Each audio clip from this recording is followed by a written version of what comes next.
अस्सलामुअलैकुम बेटे, उम्मीद है आप सब लोग खैरवाफियत से होंगे। This is me sir Azeem, welcome to English with sir Azeem .com। आज हमारे पास हमारी English T20 one shot series का एपिसोड 5 है, जिसमें हम अपने पूरे प्रोनाउंस को पढ़ने वाले हैं, प्रोनाउंस के हर रूल को देखने वाले हैं, प्रोनाउंस को कंप्लीट करने वाले हैं। और लेक्चर पर जाने से पहले, एपिसोड स्टार्ट करने से पहले मैं आपको बता दूं, जो मैं आपको बोल रहा हूं कि एमडी कैट 2026 जो है ये टेस्ट मैच या वनडे का साल नहीं है, बल्कि ये है हमारे पास T20 का साल। हमारे पास वक्त बहुत कम है और हमें थोड़े वक्त में ज़्यादा काम करना है, इसलिए आपने इन लेक्चर्स को देखना है, सुनना है।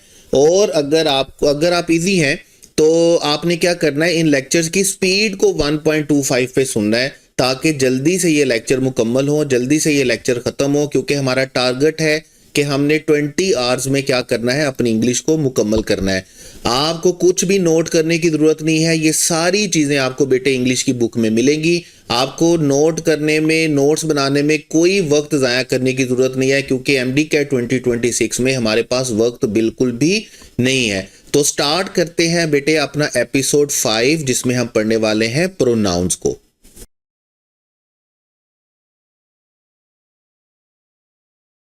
जैसे हर शख्स का अपना मिजाज होता है, इसी तरह हर जुबान का भी अपना मिजाज होता है।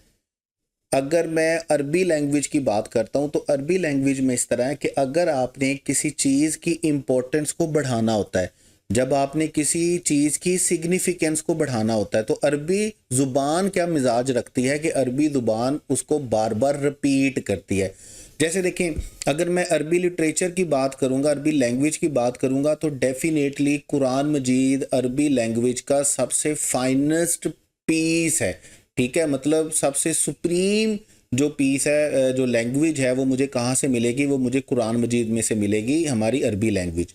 तो कुरान मजीद क्या मिजाज है, कुरान मजीद का अरबी के साथ क्या मिजाज है कि जब भी किसी चीज़ की इम्पोर्टेंस को कुरान मजीद ने बढ़ाना होता है, या कुरान मजीद हमें बार बार उस चीज़ पर सोचने पर या बार बार उस चीज़ के बारे में बात करने पर मतलब कि हमें इंस्टिगेट करता है, उकसाता है, या हमें उस तरफ राग़ब करता है, तो क्या करता है, बार बार उसको रिपीट करता है। जैसे देखें, सूरह रहमान इसकी फाइनेस्ट एग्जांपल है।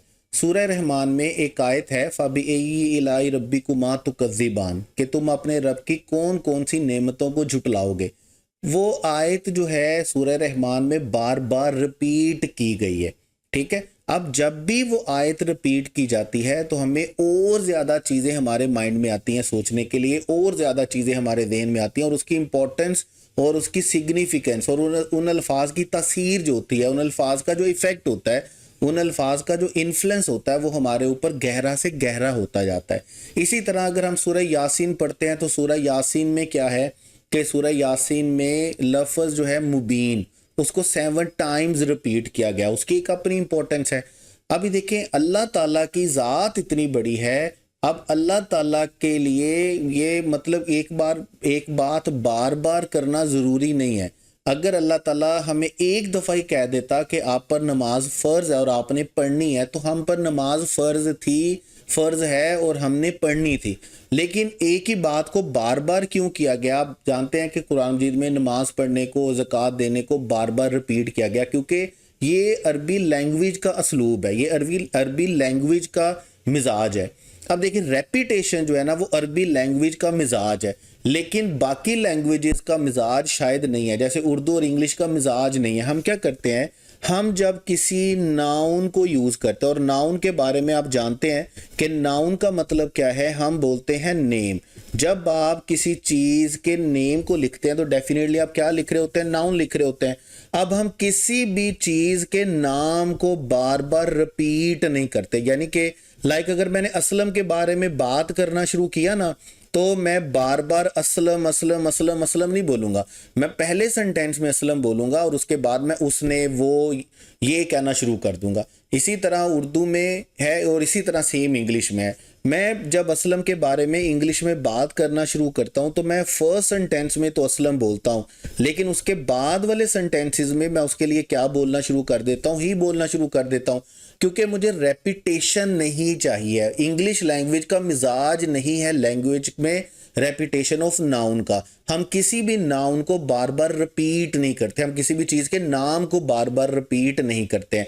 अगर लेट्स सपोज मैं टेबल की बात कर रहा हूँ तो मैं टेबल के बारे में बार बार द टेबल नहीं बोलूंगा, मैं उसके लिए कौन सा प्रोनाउन यूज करना शुरू कर दूंगा, इट यूज करना शुरू कर दूंगा। अब देखिए नेम हम किसको बोलते हैं, नेम हम बोलते हैं नाउन को, और रेपिटेशन को खत्म करने के लिए उस नाउन की जगह पर जो सब्स्टिट्यूट वर्ड्स यूज किए जाते हैं ना, हम उनको क्या बोलते हैं, प्रोनाउन बोलते हैं। अगर आप नाम में भी देखेंगे ना तो नाम में भी आपको बेटे क्या मिलेगा, नाउन्स मिलेगा। तो प्रोनाउन टेक्निकली वो वर्ड्स हैं जो हम नाउन्स की जगह पर यूज करते हैं। और नाउन की जगह पर हम यूज क्यों करते हैं, क्योंकि इंग्लिश लैंग्वेज का मिजाज नहीं है कि आप नाउन को बार बार बेटे क्या करेंगे, रिपीट करेंगे। इस रेपिटेशन को खत्म करने के लिए हम नाउन की जगह पर जो वर्ड्स यूज करते हैं हम उनको क्या बोलते हैं, प्रोनाउंस बोलते हैं। हम उन्हें क्या बोलते हैं, प्रोनाउंस बोलते हैं। और आपके जो पीएमडीसी का सिलेबस है, आपका जो पीएमडीसी का सिलेबस है, आपका पीएमडीसी का सिलेबस आपको कहता है कि आपने क्या करना है, आपने प्रोनाउन एंटीसीडेंट एग्रीमेंट पढ़ना है, आपने प्रोनाउन एंटीसीडेंट एग्रीमेंट तैयार करना है। अब ये प्रोनाउन एंटीसीडेंट एग्रीमेंट है क्या, देखें प्रोनाउन एंटीसीडेंट एग्रीमेंट क्या है। आप अगर एंटीसीडेंट को एक समझ लेंगे तो हम समझ जाएंगे, तो बिलीव मी आपको ये प्रोनाउन एंटीसीडेंट एग्रीमेंट फौरन समझ में आ जाएगा। देखिए हमने अभी कहा कि हम नाउन की जगह पर प्रोनाउन यूज करते हैं रेपिटेशन को खत्म करने के लिए। वो नाउन जिसकी जगह पर प्रोनाउन यूज किया जाता है ना, उसको हम क्या बोलते हैं, एंटीसीडेंट बोलते हैं। जैसे देखें मैंने यहां पर असलम की जगह पर क्या यूज किया, ही यूज किया। अब असलम क्या था, असलम नाउन था, और मैंने इस नाउन की जगह पर क्या यूज कर दिया, प्रोनाउन यूज कर दिया। क्या करने के लिए, रेपिटेशन को खत्म करने के लिए। और जिस नाउन की जगह पर मैंने प्रोनाउन यूज किया, हम इस ग्रामर को बेटे क्या बोलते हैं, ग्रामर में हम इसको क्या बोलते हैं, ग्रामर में हम इसको बोलते हैं एंटीसीडेंट। यानी कि इस ही का एंटीसीडेंट कौन है, असलम। इस इट का एंटीसीडेंट हमारे पास कौन है, इस इट का एंटीसीडेंट है हमारे पास टेबल। वो नाउन जिसकी जगह पर प्रोनाउन यूज किया गया होता है उसको हम क्या बोलते हैं, प्रोनाउन, उसको हम बोलते हैं एंटीसीडेंट। और आपके एंटीसीडेंट का आपके प्रोनाउन के साथ अग्री होना जरूरी होता है कुछ बातों में। जैसे देखें नंबर 1, आपके प्रोनाउन का मैं 1 बाय 1 आपको बताता हूं कि आपका एंटीसीडेंट प्रोनाउन के साथ कैसे कैसे अग्री करना चाहिए, आपका प्रोनाउन आपके एंटीसीडेंट के साथ कैसे कैसे अग्री करना चाहिए। नंबर 1, ये अग्री करना चाहिए आपके साथ जेंडर में। नंबर 1 ये किस में अग्री करना चाहिए, आपके साथ जेंडर में। नंबर 2 ये अग्री करना चाहिए आपके पास नंबर में। और नंबर 3 ये आपके साथ अग्री करना चाहिए, नंबर 3 किस में अग्री करना चाहिए, ये केस में अग्री करना चाहिए। मैं एक एक एग्जांपल दूंगा ना, आपको फौरन समझ में आ जाएगा। देखिए जेंडर में कैसे अग्री करना चाहिए कि जो जेंडर आपके एंटीसीडेंट का है वही जेंडर आपके प्रोनाउन का होना चाहिए। लेट्स सपोज अगर मैं आपसे बोलूं कि मैं अंजलिना की बात कर रहा हूं और अंजलिना की बात करते करते मैं उसके लिए ही का प्रोनाउन यूज करना शुरू कर दूं, या मैं क्या करूं, मैं असलम की बात कर रहा हूं और मैं असलम की बात करता करता उसके लिए शी का प्रोनाउन यूज करना शुरू कर दूं। अब ही का प्रोनाउन अंजलिना के साथ अग्री नहीं करता, शी का प्रोनाउन असलम के साथ अग्री नहीं करता। और क्यों अग्री नहीं करता, जेंडर में अग्री नहीं करता। अंजलिना फेमिनन है और ही मैस्कुलिन है, असलम मैस्कुलिन है और शी क्या है, फेमिनन है। तो जिस तरह का प्रोनाउन, जिस तरह का एंटीसीडेंट होगा उसी तरह का प्रोनाउन होना चाहिए। इसका क्या मतलब है कि आपका प्रोनाउन आपके एंटीसीडेंट के साथ अग्री करना चाहिए, किसमें, जेंडर में अग्री करना चाहिए। अब नंबर 2 पे देखिएगा, नंबर 2 में आपके पास क्या है, अब मैं वर्ड यूज करता हूं असलम और मैं असलम के लिए प्रोनाउन यूज कर देता हूं दे का। अब असलम और दे जेंडर में तो अग्री करते हैं क्योंकि दे का वर्ड तो हम मैस्कुलिन के लिए भी लिखते हैं, फेमिनिन के लिए भी लिखते हैं।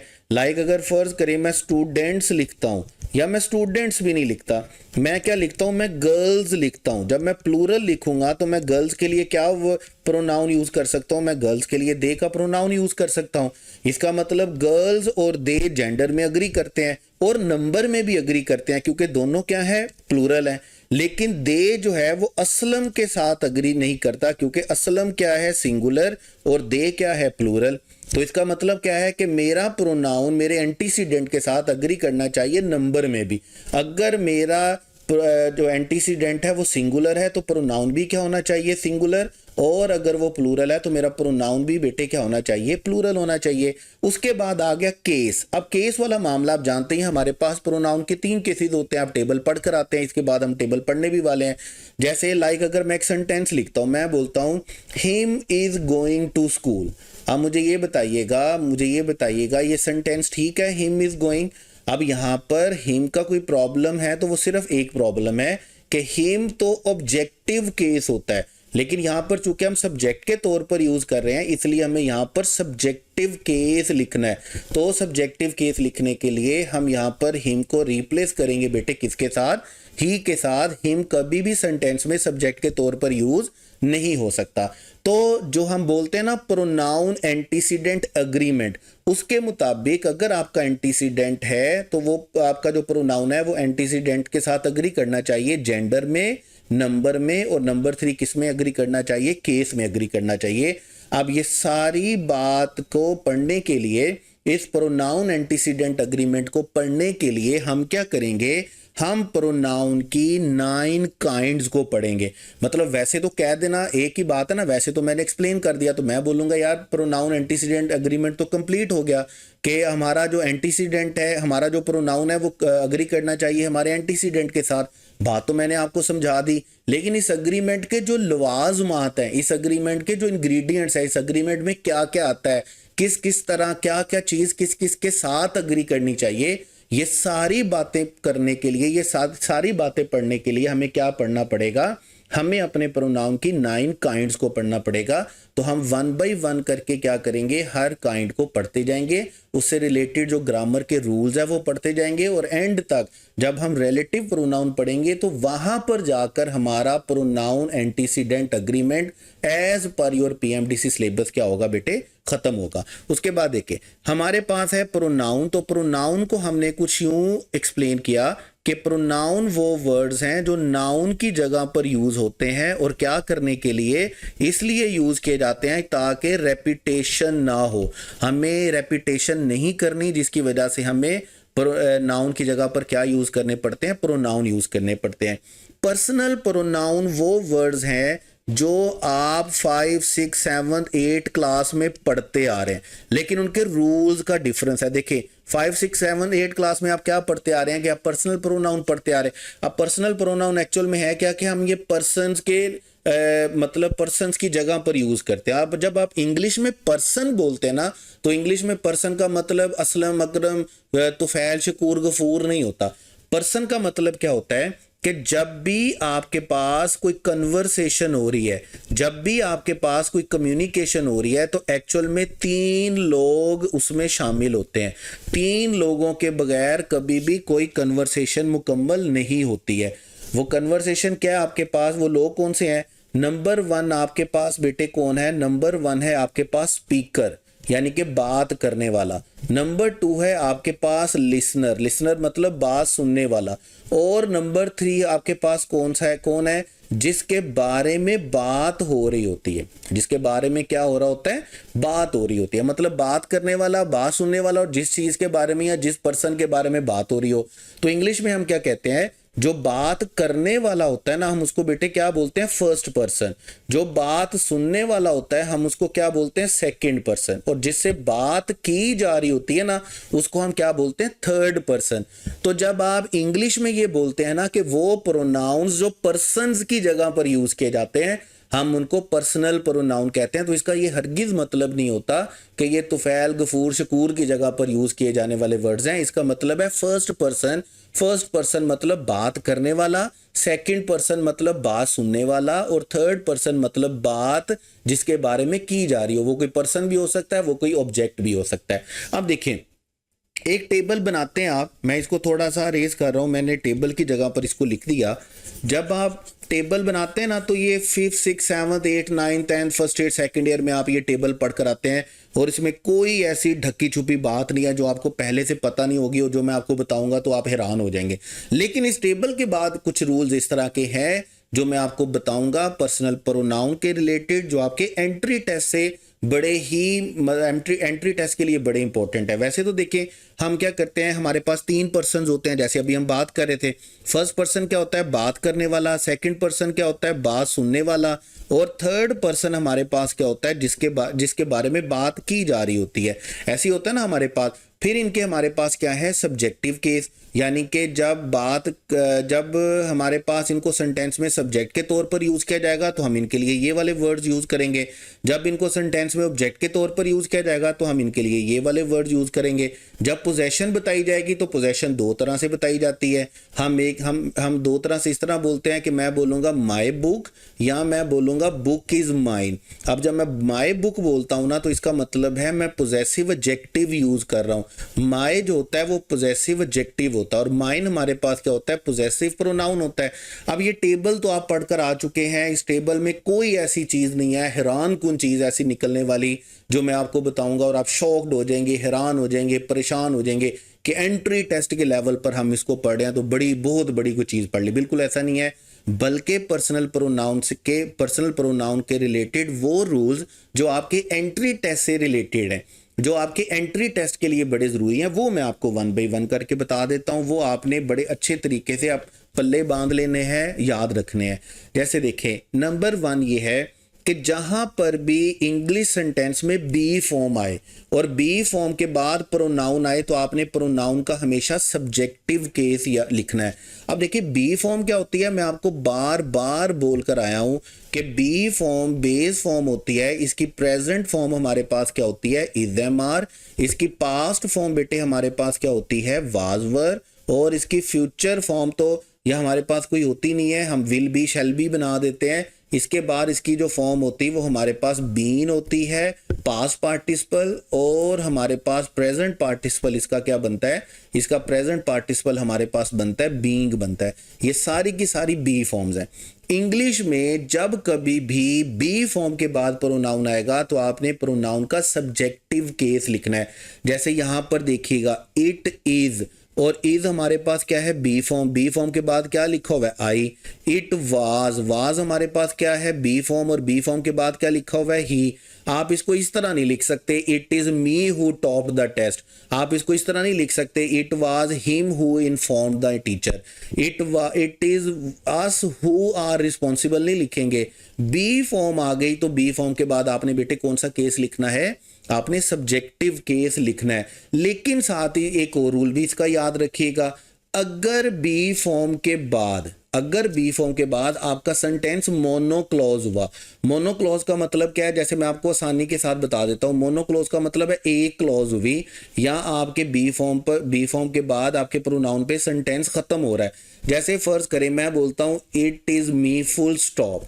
अब ये सेंटेंस मोनोक्लॉज है, इसमें एक क्लॉज है, सेंटेंस यहाँ पे खत्म हो रहा है। अब अगर मैं पहले वाले रूल के मुताबिक देखूंगा तो इज के बाद मी नहीं आना चाहिए, इज के बाद आई आना चाहिए।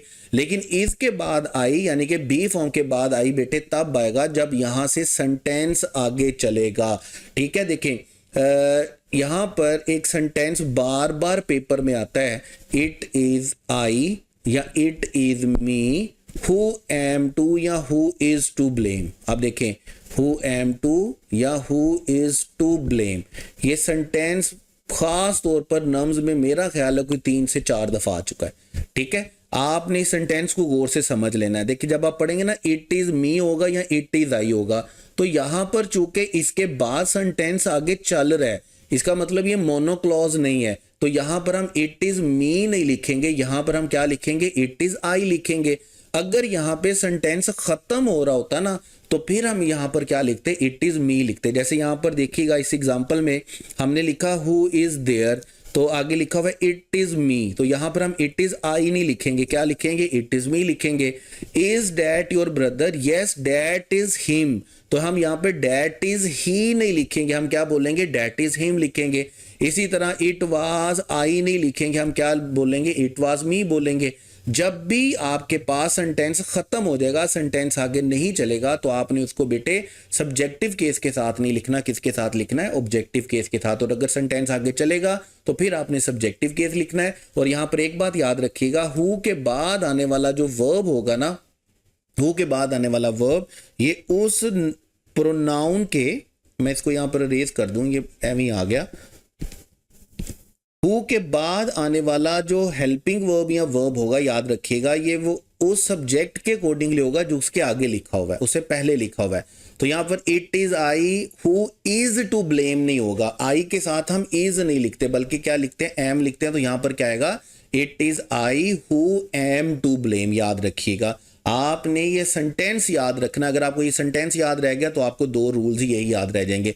तो रूल नंबर 1 क्या है कि बी फॉर्म के बाद सब्जेक्टिव केस आएगी, सब्जेक्टिव केस आएगा अगर आपका सेंटेंस आगे कंटिन्यू होता है। और रूल नंबर 2 क्या है कि बी फॉर्म के बाद आपके पास बेटे ऑब्जेक्टिव केस आएगा अगर आपका सेंटेंस आगे कंटिन्यू नहीं होता है। थर्ड रूल आपके पास क्या है कि अगर टू बी आ जाए तो फिर भी, वैसे तो बी फॉर्म आ गई ना, तो बी फॉर्म का मतलब तो is am are was were होता है, लेकिन यहाँ पे टू बी का मतलब वाकई में टू बी ही है। यहाँ पर टू बी का मतलब to is, to am, to are नहीं लेना आपने, यहाँ पे टू बी का मतलब टू बी है। जैसे यहाँ पे देखिएगा फर्स्ट एग्जाम्पल में टू बी लिखा हुआ है, यहाँ पे सेकंड एग्जाम्पल में टू बी लिखा हुआ है, थर्ड एग्जाम्पल में टू बी लिखा हुआ है। जहां पर भी टू बी आ जाएगा और टू बी के बाद आपने प्रोनाउन लिखना होगा, तो प्रोनाउन आपने बेटे कौन सा केस लिखना है, ऑब्जेक्टिव केस लिखना है। टू बी मी होगा, टू बी हर होगा। अगर आपके पास बी फॉर्म है तो सब्जेक्टिव केस आएगा, अगर रूल पहले, अगर सेंटेंस आगे चल रहा है।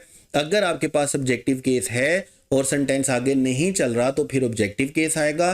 और रूल नंबर 3 आपके पास क्या है कि टू बी के बाद आपने लाजमी तौर पर बेटे कौन सा केस लिखना है, आपने ऑब्जेक्टिव केस लिखना है। उसके बाद रूल नंबर 4 है आपके पास कि जहां कहीं पर भी प्रेपोजिशन के बाद आपने प्रोनाउन लिखना है तो आपने याद रखना है हमेशा कौन सा केस लिखना है, ऑब्जेक्टिव केस लिखना है। मैं इसकी सबसे बड़ी एग्जांपल आपको बता देता हूं, आपके ज़हन में रच बस जाएगी। जब हम वॉइस पढ़ते हैं तो हम वॉइस में एक पैसिव वॉइस में बाय के बाद हमेशा प्रोनाउन का कौन सा केस लिखते हैं, ऑब्जेक्टिव केस। हम कभी भी ऐसा नहीं लिखते कि बाय ही, हम हमेशा क्या लिखते हैं, बाय हिम। तो जहां पर भी प्रेपोजिशन आ जाती है, प्रेपोजिशन के बाद हमें कौन सा केस लिखना होता है, ऑब्जेक्टिव केस लिखना होता है। जैसे यहां पर देखेंगे 4 के बाद क्या लिखा हुआ है, हर लिखा हुआ है। इसी तरह विद के बाद क्या लिखा हुआ है, अस लिखा हुआ है। इसी तरह टू के बाद बेटे क्या लिखा हुआ है, हिम लिखा हुआ है। जहां कहीं पर भी प्रेपोजिशन के बाद प्रोनाउन आएगा तो प्रेपोजिशन के बाद प्रोनाउन का केस कौन सा आएगा, ऑब्जेक्टिव केस आएगा।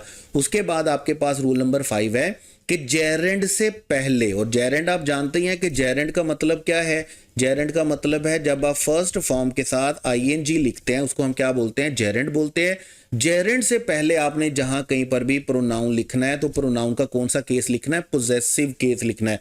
जैसे आप यहां पर देखेंगे कमिंग से पहले आपके पास क्या लिखा हुआ है, हिज लिखा हुआ है। सिंगिंग से पहले आपके पास क्या लिखा हुआ है, देयर लिखा हुआ है। इंटरप्टिंग से पहले आपके पास बेटे क्या लिखा हुआ है, माय लिखा हुआ है। जहां कहीं पर भी जेरेंड से पहले आपने लिखना है तो जेरेंड से पहले बेटे आपने क्या लिखना है, आपने हमेशा पोजेसिव केस लिखना है। प्रेपोजिशन के बाद कौन सा केस आएगा, ऑब्जेक्टिव केस, और जेरेंड से पहले कौन सा केस आएगा, पोजेसिव केस। उसके बाद जहां कहीं पर भी देन आ गया और आपने देन के बाद देखना है प्रोनाउन कौन सा है। तो जैसे हम बोलते हैं ना, he is taller than I होगा या he is taller than me होगा। तो मैं आपको आसान तरीन फार्मूला बता देता हूं, और ऐसा सिर्फ देन के साथ नहीं है, ये 3 एक्सप्रेशन आपने याद रखने हैं। एज प्लस एज है, देन है और सो प्लस एज है। ठीक है, नेक्स्ट रूल्स भी आपके पास यही है। इन तीनों के बाद अगर प्रोनाउन आता है ना तो आपने याद रखना है इन तीनों के बाद आपने प्रोनाउन का वही केस लिखना है जो इनसे पहले है। अगर इनसे पहले सब्जेक्टिव केस है तो फिर इनके बाद भी सब्जेक्टिव केस आएगा। अगर इनसे पहले ऑब्जेक्टिव केस है तो फिर इनके बाद भी ऑब्जेक्टिव आएगा, और अगर पोजेसिव है तो पोजेसिव आएगा। अब जैसे यहां पर देखिए ही इज टॉलर देन, अब देन के पहले कौन सा लिखा हुआ है, सब्जेक्टिव केस लिखा हुआ है, तो मैं मी नहीं लिखूंगा, मैं क्या लिखूंगा, आई लिखूंगा। इसी तरह the pen is hers not mine. ठीक है, अब यहां पर चूंकि हम हर्स लिख रहे हैं इसलिए हमने यहां पर भी क्या लिखना है, माइन लिखना है। पोजेसिव प्रोनाउन लिखना है। ये देन का रूल तो नहीं है, लेकिन यहाँ पर एक अच्छा सेंटेंस था तो मैंने यहाँ पर शामिल कर दिया, यार आपको याद रह जाए। She can solve better problems than. अब यहाँ पर देन देखेंगे तो यहाँ पर आप देखेंगे पहले कौन सा केस लिखा हुआ है, सब्जेक्टिव, तो बाद में भी हमने कौन सा केस लिख दिया, सब्जेक्टिव। हम यहाँ पर मी नहीं लिखेंगे, जो केस इससे पहले होगा वही केस आपने देन के बाद लिखना है। और ऐसा देन के साथ नहीं है, ऐसा किस किस के साथ है, देन के साथ, एज प्लस एज के साथ और सो प्लस एज के साथ। लेकिन देखिए अगर देन के बाद बोथ और आल आ गया, अगर देन के बाद कौन सा वर्ड आ गया, बोथ और आल, तो फिर आपने बेटे प्रोनाउन का कौन सा केस लिखना है, फिर आपने ऑब्जेक्टिव केस लिखना है। जैसे देखिएगा देन और देन के बाद क्या आया हुआ है, आल आया हुआ है। यहाँ पर आप देखेंगे देन और देन के बाद कौन सा केस आया हुआ है, देन के बाद आपके पास बोथ आया हुआ है। इसी तरह आप यहाँ पर देखेंगे देन और देन के बाद क्या लिखा हुआ है, आल लिखा हुआ है। अगर आपके सेंटेंस में देन के बाद बोथ या आल शामिल है तो फिर आप देख सकते हैं कि आपने प्रोनाउन का कौन सा केस यूज करना है, फिर आपने प्रोनाउन का ऑब्जेक्टिव केस यूज करना है। अदरवाइज देन के बाद, एज प्लस एज के बाद और सो प्लस एज के बाद प्रोनाउन का वही केस आएगा जो उससे पहले है। इसी तरह रूल नंबर 8 और 9 मैंने आपको भी एक्सप्लेन किया कि जहां कहीं पर भी एज प्लस एज और सो प्लस एज आ जाए तो यहां पर आपने वही केस लिखना है जो उससे पहले है। जैसे देखें सो स्मार्ट एज के बाद से पहले चूंकि सब्जेक्टिव केस है तो बाद में भी कौन सा केस आएगा, सब्जेक्टिव केस। इसी तरह एज परफेक्ट एज, यहां पर चूंकि पहले हमारे पास दिस ऐसे is as perfect as earth, चलो ये तो कुछ और ही सेंटेंस बन गया। यहाँ पर हमारा रूल तो पूरा मतलब इस तरह अप्लाई नहीं होता क्योंकि यहाँ पर आगे चीज नहीं है, लेकिन यहाँ पर याद रखिएगा यहाँ पर दो चीजें हैं, आप इस सेंटेंस को दो तरह से ठीक कर सकते हैं। अब ऐसे की बात हो रही है ना, तो आप इस सेंटेंस को दो तरह से इस तरह ठीक कर सकते हैं। या तो आप बोलेंगे दिस ऐसे इज एज परफेक्ट एज हर ऐसे। अब हर ऐसे आप लिखेंगे तो आपकी बात मुकम्मल होगी, और अगर आप ऐसे नहीं लिख रहे तो फिर आपको क्या लिखना होगा, हर्ज लिखना होगा जैसे यहाँ पर लिखा हुआ है। उसके बाद देखिएगा एज प्लस एज आ गया, तो एज प्लस एज से पहले चूंकि सब्जेक्टिव केस है तो बाद में भी क्या आएगा, सब्जेक्टिव केस आ जाएगा। इसी तरह सो प्लस एज आ गया और यहाँ पर आप वही केस देखेंगे। यहाँ पर आप सेंटेंस को दो तरह से ठीक कर सकते हैं, या तो आप लिखेंगे माइन या आप क्या लिखेंगे, माय फोन। ठीक है, या तो आप माय फोन लिखेंगे या आप क्या लिखेंगे, माइन लिखेंगे, बिल्कुल इस यहाँ की तरह, जहां पर या तो आप हर ऐसे लिखेंगे या क्या लिखेंगे, हर्ज लिखेंगे। उसके बाद आपके पास है कि लेट के बाद प्रोनाउन का कौन सा केस आना, हमेशा ऑब्जेक्टिव केस। ये तो आप जानते ही हैं, आप हमेशा क्या बोलते हैं, लेट अस गो, लेट मी टॉक। जब भी आप लेट लिखते हैं तो लेट के बाद आपने हमेशा कौन सा केस लिखना है, ऑब्जेक्टिव केस लिखना है। जहां पर भी लेट आ गया, लेट के बाद आपने बेटे हमेशा कौन सा केस लिखना है, ऑब्जेक्टिव केस लिखना है। उसके बाद आपके पास है बिटवीन, जिस तरह लेट के बाद ऑब्जेक्टिव केस है इसी तरह आपके पास बिटवीन के बाद भी बेटे कौन सा केस है, ऑब्जेक्टिव केस। जैसे हम बोलेंगे ना बिटवीन यू एंड आई नहीं होगा, क्या होगा, यू एंड मी होगा। बिटवीन शी एंड आई नहीं होगा, बल्कि क्या होगा, बिटवीन हर एंड मी। दोनों केसेस क्या होने चाहिए, ऑब्जेक्टिव केस होने चाहिए। बिटवीन दे एंड वी नहीं होगा, बल्कि क्या होगा, बिटवीन देम एंड अस। जहां पर भी बिटवीन आएगा आपने बिटवीन के बाद बेटे क्या यूज करना है, ऑब्जेक्टिव केस यूज करना है। उसके बाद आपके पास रूल नंबर 12, जूनियर और सीनियर, जितने भी लैटिन एडजेक्टिव्स हैं, ठीक है, लैटिन एडजेक्टिव्स हैं आपके पास जो IOR पे खत्म होते हैं, हम एडजेक्टिव में इनको डिटेल से पढ़ने भी वाले हैं। उनमें जब आप जूनियर और सीनियर यूज करते हैं तो आपने याद रखना है टू के बाद आपने हमेशा कौन सा केस लिखना है, ऑब्जेक्टिव केस लिखना है। जैसे आप बोलते हैं ना, he is senior to me, he is junior to me, तो आप कभी ऐसा नहीं बोल सकते he is junior to I या he is junior to they या he is junior to we. आपको हमेशा ऑब्जेक्टिव केस लिखना है। आपको याद है कि आपने लैटिन एडजेक्टिव के साथ तो हमेशा टू का प्रेपोजिशन लिखना ही है, लेकिन इस टू के बाद आपने जो प्रोनाउन लिखना है वो प्रोनाउन हमेशा कौन सा लिखना है, ऑब्जेक्टिव केस लिखना है।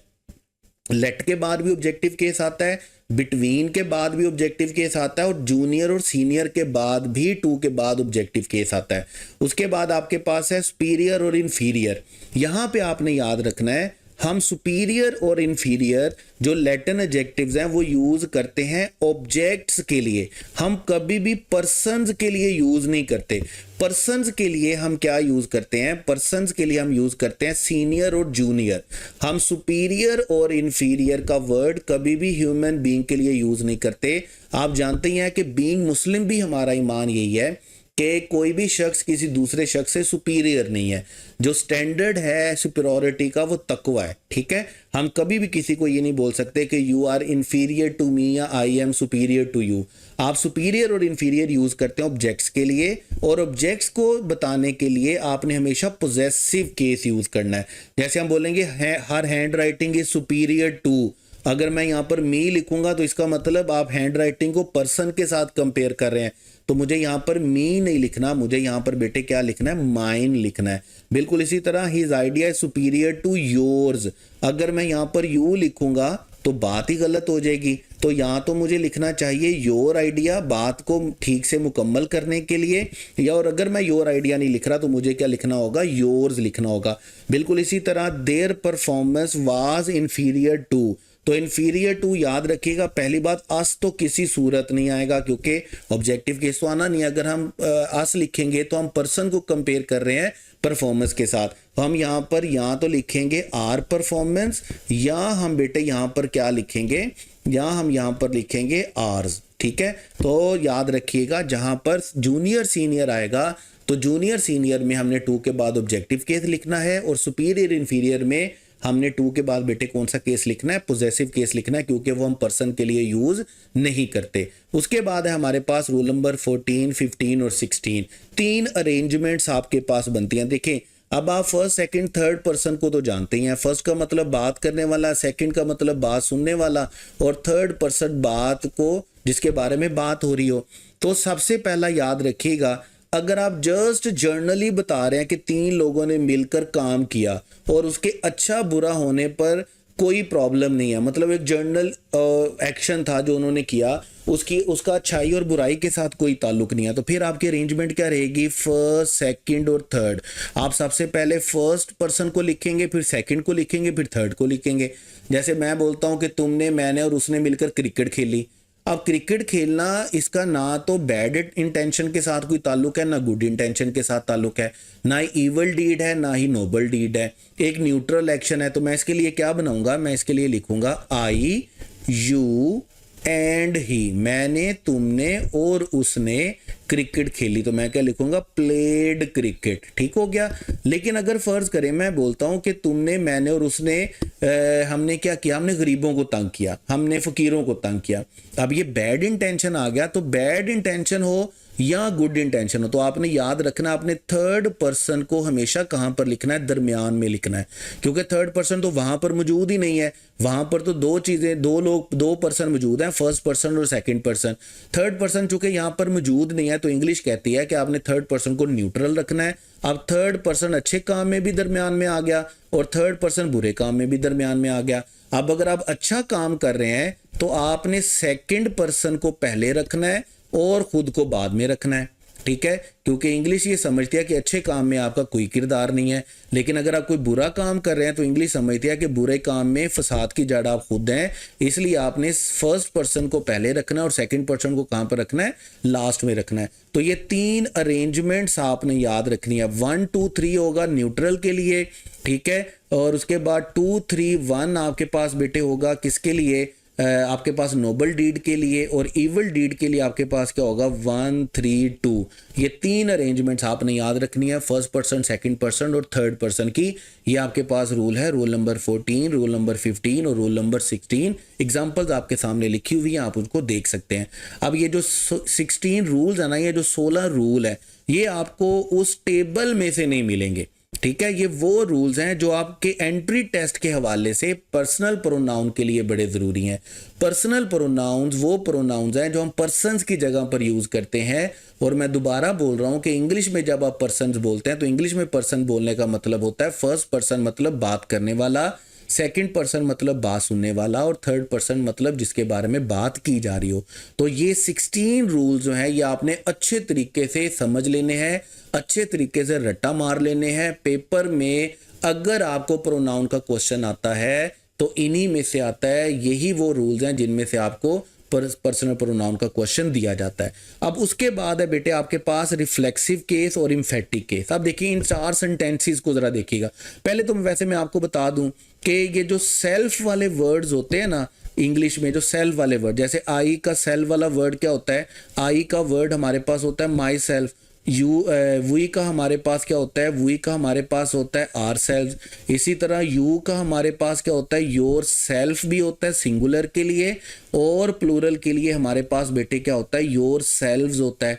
फिर हमारे पास ही का क्या होता है, हिमसेल्फ होता है। शी का क्या होता है, हमारे पास हर सेल्फ होता है। दे का हमारे पास क्या होता है, देमसेल्व्स होता है। ये सारे सेल्फ वाले वर्ड्स होते हैं। अब ये जो सेल्फ वाले वर्ड्स होते हैं ना, यही इंग्लिश में हमारे पास रिफ्लेक्सिव भी होते हैं और यही इंग्लिश में हमारे पास इम्फेटिक भी होते हैं। कब रिफ्लेक्सिव होते हैं, कब इम्फेटिक होते हैं, ये मैं अभी आपको बता देता हूँ। और एक इकलौता रूल है जो आपने बड़े अच्छे तरीके से रिफ्लेक्सिव के लिए खास तौर पर याद रखना है। हमारे पास कुछ वर्ड्स इस तरह के हैं जिनके साथ हमें हमेशा रिफ्लेक्सिव केस लिखना होता है, और हमारे पास कुछ वर्ड्स इस तरह के हैं जिनके साथ हम कभी भी रिफ्लेक्सिव केस नहीं लिखते हैं। अब देखिए पहला सेंटेंस पढ़िएगा, गौर से देखिएगा। शी शॉट, उसने गोली मारी। ठीक है, उसने किसको गोली मारी ये सेंटेंस में मेंशन नहीं किया गया, यानी कि सेंटेंस में हमारे पास ऑब्जेक्ट मौजूद नहीं है। शी शॉट, उसने गोली मारी, हमारे पास सब्जेक्ट और वर्ब तो मौजूद है, लेकिन हमारे पास सेंटेंस में ऑब्जेक्ट मौजूद नहीं है, सब्जेक्ट और वर्ब मौजूद है। अच्छा अब सेकंड सेंटेंस देखिएगा। सेकंड सेंटेंस है शी शॉट हर सेल्फ। अब उसने गोली मारी है और गोली लगी भी किसको है, शी को लगी है, क्योंकि उसने खुद को गोली मारी है। यहां पे हर सेल्फ का वर्ड हमें क्या सिखाता है, यहां पे हर सेल्फ का वर्ड हमें सिखाता है कि सेंटेंस में सब्जेक्ट और ऑब्जेक्ट क्या है, सेम है। सेंटेंस में सब्जेक्ट और ऑब्जेक्ट सेम पर्सन है, काम करने वाले पर ही काम हो रहा है। डूअर ऑफ एक्शन और विक्टिम ऑफ एक्शन सेम है, यानी कि सेंटेंस में सब्जेक्ट क्या है, शी, और इस सेंटेंस में ऑब्जेक्ट भी क्या है, शी है। और हमें ये कहां से पता चल रहा है, ये हमें हर सेल्फ से पता चल रहा है। उसके बाद नेक्स्ट सेंटेंस देखिएगा। She shot her mother in law, उसने अपनी मदर इन लॉ को क्या किया, गोली मारी। वैसे तो हमारी ऐसे कहना तो नहीं मुनासिब, लेकिन वैसे हमारी बेटियों का जैसा हमारा माशरा बना हुआ है, जैसे हमारा मीडिया दिखाता है और दुश्मन दिखाता है एक दूसरे को, हमारे ड्रामाज हैं, हमारी फिल्में हैं पाकिस्तानी, तो उन्होंने कुछ करेक्टर्स को क्या किया है, इतना नेगेटिवली प्रेजेंट किया है कि वो परमानेंट ना हमारा पार्ट बन गया। मतलब फूफी का वर्ड देख लें आप, एक ऐसा करेक्टर हमारे जहनों में क्रिएट कर दिया गया परमानेंटली कि नेगेटिव करेक्टर ही जहन में आता, अच्छा करेक्टर जहन में आता ही नहीं फूफी का। फूफी अच्छी हो सकती है, ये हमें ऐसा लगता ही नहीं है कि फूफी भी यार कभी अच्छी हो सकती है। इसी तरह मदर इन लॉ और जो बहू का करेक्टर है, ये भी क्या उसको बोलेंगे, एक अटर्नल दुश्मनी की सूरत में दिखाया जाता है कि ये जब यहाँ पर भी होंगी ये दुश्मन होंगी, एक दूसरे के लिए अच्छा नहीं सोच सकती। तो बहरहाल वो तो एक अलग बात है। तो सेंटेंस है she shot her mother in law, उसने अपनी सास को गोली मारी। अब नेक्स्ट सेंटेंस क्या है, she herself shot her mother in law. अब herself shot her mother in law का मतलब क्या है कि उसने खुद अपनी सास को गोली मारी।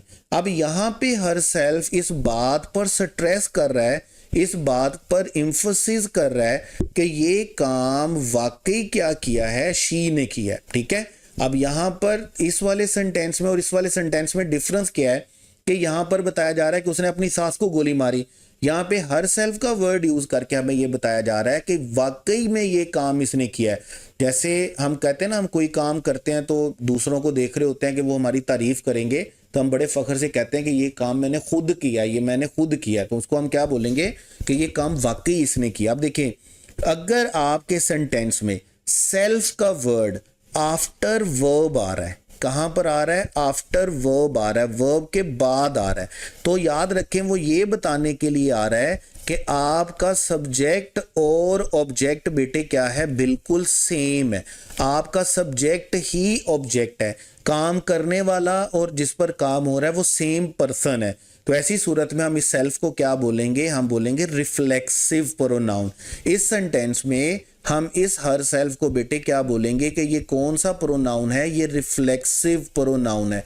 और जब आपके सेंटेंस में आपके सेंटेंस में आपका सेल्फ का वर्ड आपके वर्ब से पहले आ रहा है, तो फिर इसका मतलब क्या है, वो क्या बताने के लिए आ रहा है, वो इस बात पर स्ट्रेस और इस बात पर एम्फसिस के लिए आ रहा है कि ये काम वाकई में इसी सब्जेक्ट ने किया है। ऐसी सूरत में हम इस सेल्फ वाले केस को बेटे क्या बोलेंगे, इम्फेटिक केस बोलेंगे।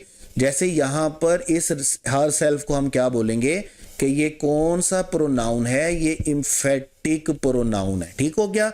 तो आपने याद रखना है वर्ब के बाद आएगा तो सब्जेक्ट ऑब्जेक्ट बताने के लिए आएगा, और वर्ब से पहले आएगा तो स्ट्रेस और एम्फसिस के लिए आएगा। अब जैसे यहाँ पर सेंटेंसेस हैं, इनको हम देखते हैं और यहाँ पर हमें पता चलेगा कि हमारा कौन सा रिफ्लेक्सिव और कौन सा इम्फेटिक है। अब देखें यहाँ पर माई सेल्फ कहाँ पर आ रहा है, वर्ब से पहले। यहाँ पर हिमसेल्फ कहाँ पर आ रहा है, वर्ब से पहले। यहाँ पर सेल्फ कहाँ पर आ रहा है, वर्ब से पहले। तो जहाँ जहाँ पर वर्ब से पहले आएगा इसका मतलब क्या है, वो क्या बताने के लिए आ रहा है, स्ट्रेस के लिए और एम्फसिस के लिए कि ये काम वाकई इन्होंने किया है।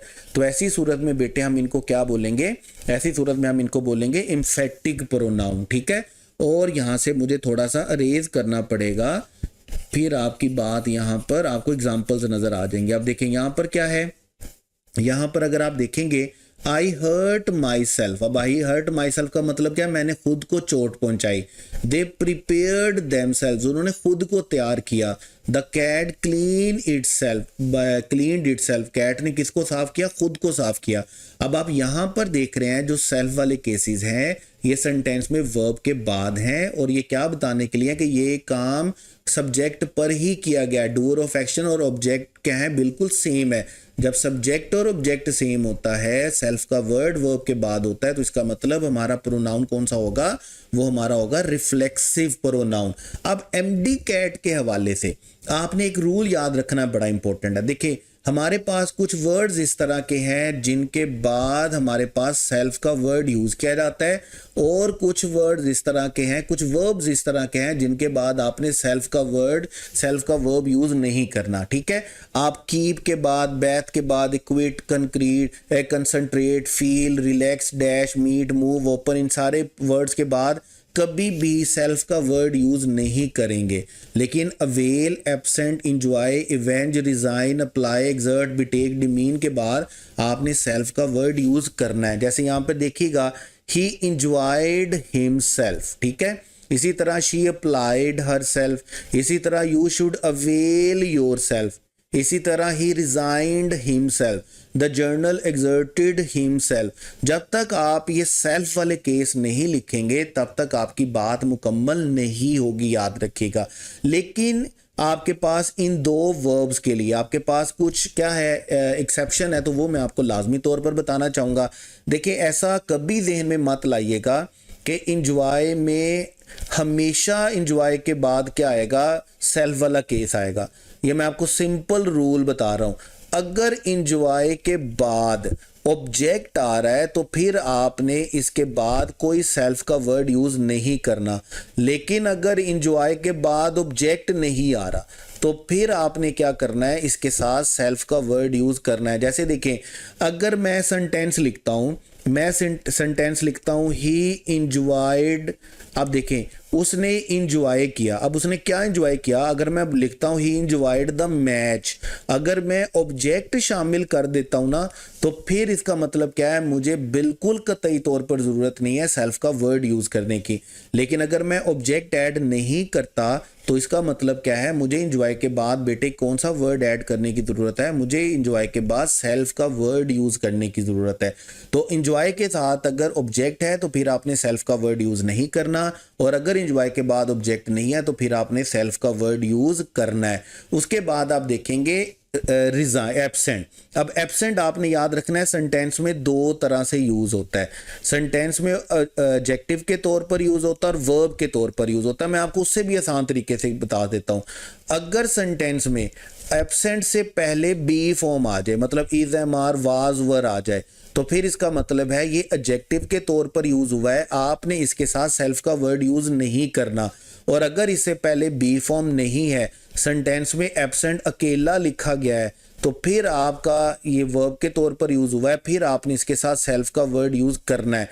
जैसे देखें अगर मैं लिखता हूं ही एब्सेंट, मैं क्या लिखता हूँ, ही एब्सेंटेड फुल स्टॉप। अब जब मैंने ही एब्सेंटेड लिख दिया तो इसका मतलब इससे पहले बी फॉर्म नहीं है, तो इसका मतलब क्या बनता है कि यहाँ पर एब्सेंटेड किसके तौर पर यूज हुआ है, वर्ब के तौर पर। तो यहाँ पर मैं ही एब्सेंटेड नहीं लिखूंगा, यहाँ पर बेटे मैं क्या लिखूंगा, ही एब्सेंटेड हिमसेल्फ। लेकिन अगर मैं सेंटेंस लिखता हूं ना, ही वाज एब्सेंट, तो जब मैंने वाज लिख दिया सेंटेंस में, इसका मतलब एब्सेंट यहां पर किसके तौर पर यूज हुआ, एडजेक्टिव के तौर पर। तो मैं इसके साथ सेल्फ का वर्ड यूज नहीं करूंगा। ये दो एक्सेप्शनल केसेस हैं इंजॉय और एब्सेंट के, जो आपने एक्सेप्शनल भी नहीं कह सकते, ग्रामर के रूल्स हैं, आपने याद रखने हैं, ठीक है। उसके बाद देखिएगा ये जो वर्ड्स हैं आपके पास, जितने वर्ड्स यहाँ पर लिखे हुए हैं, आपने इनके बाद कभी भी सेल्फ का वर्ड यूज नहीं करना है। तो एमडी कैट के हवाले से खास तौर पर आप इन दोनों वर्ड्स को याद रखेंगे, किन के बाद सेल्फ का वर्ड यूज किया जाता है और किन के बाद सेल्फ का वर्ड यूज नहीं किया जाता। सेल्फ के वर्ड्स को हम इंग्लिश में क्या बोलते हैं, रिफ्लेक्सिव प्रोनाउन भी बोलते हैं और इंफेटिक प्रोनाउन भी बोलते हैं। उस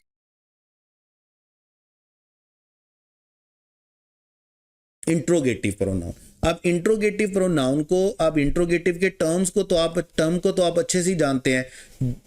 इंट्रोगेटिव का मतलब आपके पास क्या होता है, क्वेश्चन। वो सेंटेंसेस जिनमें क्वेश्चन पूछा जा रहा होता है, आप इनको इंट्रोगेटिव सेंटेंसेस बोलते हैं। तो यहां पर जो प्रोनाउन क्वेश्चन पूछने के लिए यूज किए जाते हैं, हम उनको क्या बोलते हैं, इंट्रोगेटिव प्रोनाउंस बोलते हैं। और एक इकलौता रूल आपने, वैसे इंट्रोगेटिव प्रोनाउन आपके पास हैं कौन से, इंट्रोगेटिव आपके पास हैं हु है, आपके पास हुम है, आपके पास हुज है, और आपके पास बेटे क्या है, विच है और व्हाट है। ये आपके पास बेटे क्या है, ये आपके पास इंट्रोगेटिव प्रोनाउन है। वैसे तो इंट्रोगेटिव वर्ड्स और भी होते हैं ना, आपके पास वेयर का वर्ड होता है, आपके पास व्हेन का वर्ड होता है। अमूमन तो वैसे मैं साथ ही बता देता हूँ, ठीक है, मैं इसको अलहदा से एक्सप्लेन नहीं करता।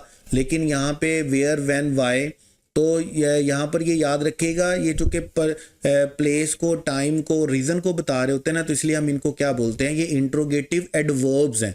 ये इंट्रोगेटिव प्रोनाउंस नहीं होंगे, ये हमारे पास क्या होंगे, इंट्रोगेटिव एडवर्ब्स होंगे, ठीक है।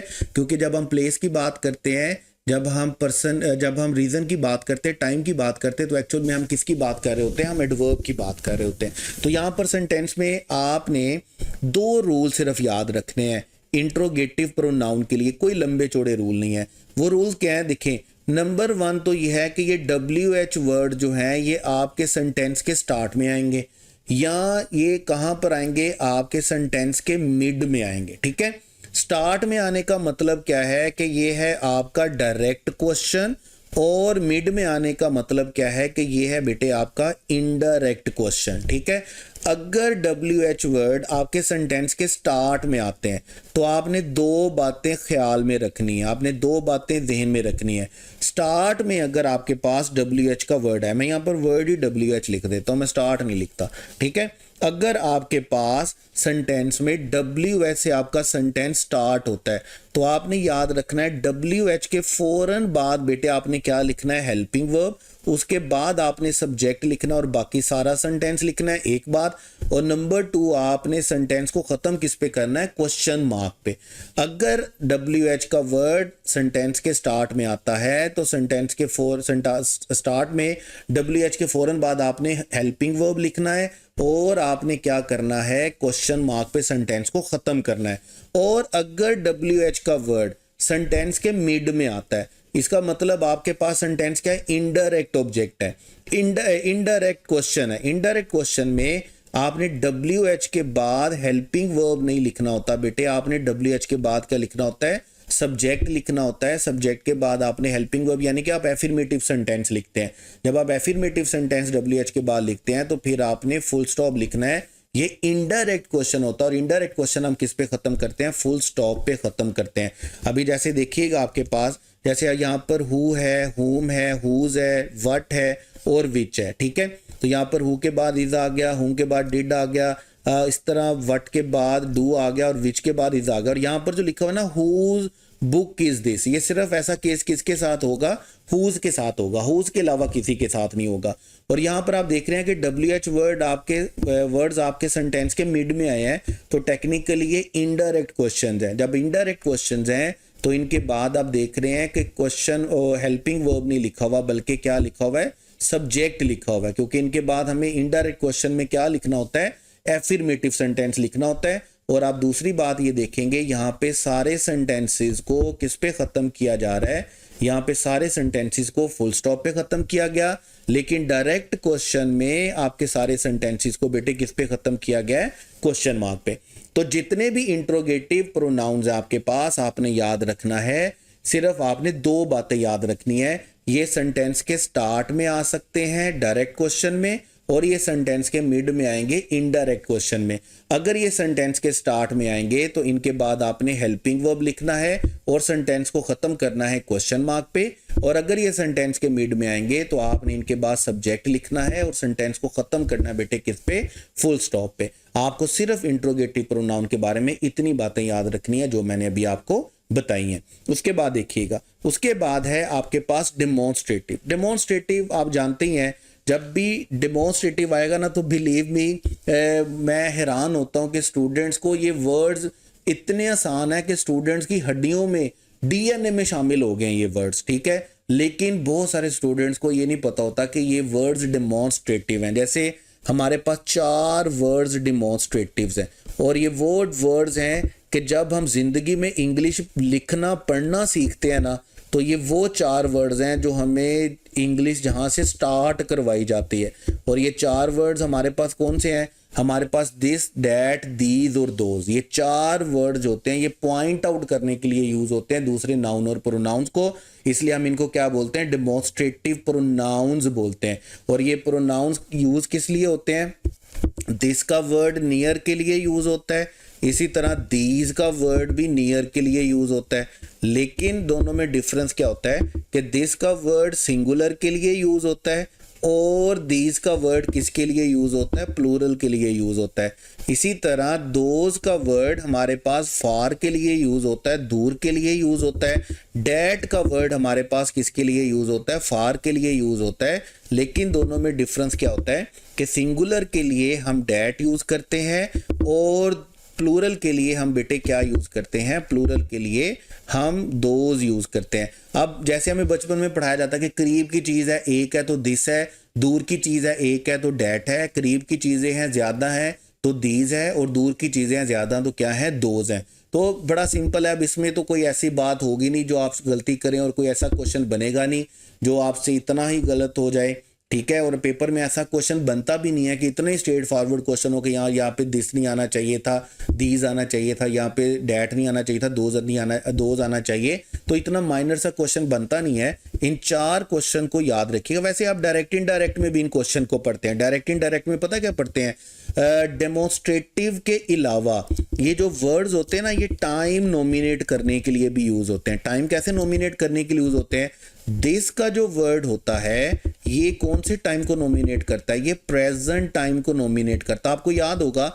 जब आप इनडायरेक्ट में टेंस चेंज करते हैं तो आप दिस को चेंज कर देते हैं बेटे किस में, डैट में, क्योंकि डैट का वर्ड किसको नोमिनेट करता है, पास्ट को नोमिनेट करता है। इसी तरह दीज का वर्ड भी किसको नोमिनेट करता है, प्रेजेंट को, और दोज का वर्ड भी किसको नोमिनेट करता है, पास्ट को नोमिनेट करता है। जिस तरह हेयर किस टाइम को नोमिनेट करता है, हेयर प्रेजेंट को नोमिनेट करता है, और देयर किसको करता है, पास्ट को। जैसे हमारे पास नाउ जो है वो प्रेजेंट को नोमिनेट करता है और देन किसको नोमिनेट करता है, पास्ट को नोमिनेट करता है।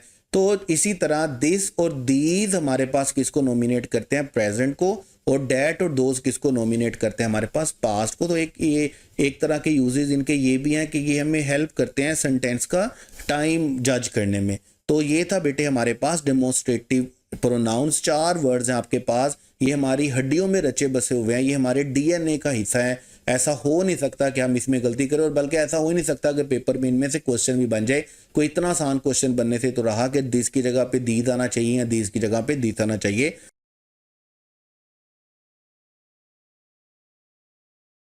डिस्ट्रीब्यूटिव और reciprocal pronoun. Distributive pronoun actual में हमारे पास 2 वर्ड्स हैं सिर्फ। एक हमारे पास है आइदर और एक है हमारे पास नाइदर। जैसे हमारे पास होता है ना, हम अगर 2 में से एक की बात करते हैं, अगर हम दो में से एक की बात करते हैं तो हम उसको क्या बोलते हैं, आइदर। और अगर हम दो में से दोनों की बात नहीं करते, दोनों को निगेट कर देते हैं, तो हम उसको क्या बोलते हैं, नाइदर बोलते हैं। इसी तरह रेसिप्रोकल हमारे पास दो वर्ड्स होते हैं। एक वर्ड होता है हमारे पास बेटे ईच अदर, और एक वर्ड हमारे पास होता है वन एन अदर। ठीक है, एक वर्ड हमारे पास क्या होता है, वन एन अदर। और यहाँ पर भी थोड़ा कुछ इस तरह सिलसिला चलता है कि जब आप दो के आपस की बात करते हैं ना, तो आप उसको बोलते हैं ईच अदर। और जब आप दो से ज्यादा की बात करते हैं तो देन आप उसको क्या बोलते हैं, वन एन अदर बोलते हैं। देखिए ये बिल्कुल इसी तरह है, ये पूरा टेबल देखिएगा, ये एक तरफ दो और एक तरफ दो से ज्यादा के लिए यूज किए जाने वाले वर्ड्स हैं। जैसे आपके पास है बिटवीन, बिटवीन हम यूज करते हैं जब हम दो लोगों की बात कर रहे होते हैं, जब हम दो सब्जेक्ट्स की बात कर रहे होते हैं। और अगर हम दो से ज्यादा की बात कर रहे होंगे तो हम बिटवीन की जगह पर कौन सा वर्ड यूज करेंगे, हम अमंग का वर्ड यूज करेंगे। हालांकि दोनों की ट्रांसलेशन में कोई डिफरेंस नहीं है, बिटवीन और अमंग की ट्रांसलेशन आपके पास क्या है, बिल्कुल सेम है। इसी तरह बोथ का मतलब होता है दोनों, और आल का मतलब होता है सब। असल में दोनों की ट्रांसलेशन सेम होती है, लेकिन आप दो के लिए क्या यूज करते हैं, बोथ, और दो से ज्यादा के लिए क्या यूज करते हैं, आल। इसी तरह जब आप दो में से एक की बात करेंगे तो आप क्या यूज करेंगे, आइदर। और जब आप दो से ज्यादा में से एक की बात करेंगे तो आप क्या वर्ड यूज करेंगे, एनीवन यूज करेंगे। जब आप दो में से दोनों को निगेट कर देंगे तो आप क्या बोलेंगे, नाइदर। और जब आप ज्यादा में से दोनों को यानी कि सबको निगेट कर देंगे तो देन आप उसको क्या बोलेंगे, उसके लिए क्या लिखेंगे, या तो नो वन लिखेंगे या नन लिखेंगे। इसी तरह जब आप दो की बात करेंगे तो आप क्या लिखेंगे, ईच अदर। और दो से ज्यादा की बात करेंगे तो आप क्या बोलेंगे, वन अनदर। जब आप दो को कंपेयर करेंगे तो आप कंपैरेटिव डिग्री लिखते हैं, और जब दो से ज्यादा को कंपेयर करते हैं तो हम सुपरलेटिव डिग्री लिखते हैं। मतलब ये वो चीजें हैं जो हम दो के लिए और दो से ज्यादा के लिए यूज करते हैं। आपको ये सारे वर्ड्स की नेचर का पता होना चाहिए कि दो की बात हो रही है तो बिटवीन आएगा, दो से ज्यादा की बात हो रही है तो अमंग आएगा, दो की बात हो रही है तो बोथ आएगा, दो से ज्यादा की बात हो रही है तो आल आएगा, दो की बात हो रही है तो आइदर है, दो से ज्यादा के लिए एनीवन है, दो की बात है तो नाइदर है, दो से ज्यादा के लिए नो वन या नन है। अब आप जरा आप एग्जांपल्स में देखिएगा, देखें एग्जांपल्स में, divide the price between Ali and Ahmad. अब देखें यहाँ पर कितने ऑब्जेक्ट्स की बात हो रही है, कितने लोगों की बात हो रही है, दो की बात हो रही है। जब दो की बात हो रही है तो हम कौन सा वर्ड यूज करेंगे, बिटवीन। लेकिन जब हम ज्यादा की बात कर रहे हैं, जब हमारे पास तादाद ज्यादा है, हमें तादाद एक्यूरेटली पता नहीं है कि वो दो हैं, तो इसका मतलब वो ज्यादा ही है दो से, तो ऐसी सूरत में हम उनके लिए दो से ज्यादा के लिए कौन सा वर्ड यूज करेंगे, अमंग का वर्ड यूज करेंगे। बिल्कुल इसी तरह जैसे देखें, both parents were supportive. Both parents का मतलब क्या है, वालदा और वालिद, मदर एंड फादर। और जब हम बोलेंगे ना dash the guest were welcome, तो जब हम द गेस्ट्स वर वेलकम बोलेंगे तो फिर हम बोथ द गेस्ट नहीं बोलेंगे, हम क्या बोलेंगे, ऑल द गेस्ट बोलेंगे, क्योंकि यहाँ पे गेस्ट चूंकि प्लूरल है तो इसका मतलब दो से ज्यादा की बात हो रही है। इसके बाद हमारे पास है, और जब हम पेरेंट्स का वर्ड यूज करते हैं तो डेफिनेटली दो की बात हो रही होती है, फादर और मदर की। इसी तरह you can sit on dash of these two chairs, आप इन दो कुर्सियों में से किसी एक कुर्सी पर बैठ सकते हो। जब बात दो में से एक की हो रही है तो आप कौन सा वर्ड यूज करेंगे, आइदर यूज करेंगे। और जब आप बोलेंगे anyone can join the team, कोई भी टीम ज्वाइन कर सकता है, इसका मतलब कौन ज्वाइन कर सकता है, कोई भी कर सकता है। दो से ज्यादा की बात हो रही है तो फिर हम आइदर की जगह पे कौन सा वर्ड यूज करेंगे, एनीवन यूज करेंगे। उसके बाद जैसे हम बोलते हैं neither of the two girls dash is absent, ठीक है, दो गर्ल्स में से कोई भी एब्सेंट नहीं है। तो जब आप दो, तो ऐसी बात करेंगे, जब आप बात ही दो की कर रहे हैं तो फिर आप क्या यूज करेंगे, नाइदर। और जब आप बोलेंगे none of the 5 boys is absent, तो जब आप 5 बॉयज की बात कर रहे हैं तो फिर आप नाइदर की जगह पर क्या वर्ड यूज करेंगे, नन यूज करेंगे, क्योंकि हम दो से ज्यादा के लिए बेटे कौन सा वर्ड यूज करते हैं, नन का वर्ड यूज करते हैं। उसके बाद हमारे पास है द टू ब्रदर्स। हम जैसे टू ब्रदर्स की बात करेंगे तो टू ब्रदर्स का मतलब क्या है हमारे पास कि दो की बात हो रही है, तो हम इसलिए जो रेसिप्रोकल प्रोनाउन यूज करेंगे वो हमारे पास क्या है, ईच अदर। और जब हम बोलेंगे द क्लासमेट्स, प्लूरल में बात हो रही है और गिनती नहीं लिखी गई, तो इसका मतलब अल्टीमेट क्या मतलब है कि दो से ज्यादा की बात हो रही है, हम इसलिए कौन सा वर्ड यूज करेंगे, हम वन एंड अदर यूज करेंगे। तो आपको हर वर्ड के यूजेज का पता होना चाहिए कि यार दो की बात हो रही है तो मुझे ये वाले वर्ड्स लिखने हैं, और दो से ज्यादा की बात हो रही है तो मुझे ये वाले वर्ड्स लिखने हैं। और मैंने दोनों वर्ड्स आपको बता दिए कि दो के लिए कौन से यूज होते हैं और दो से ज्यादा के लिए कौन से यूज होते हैं।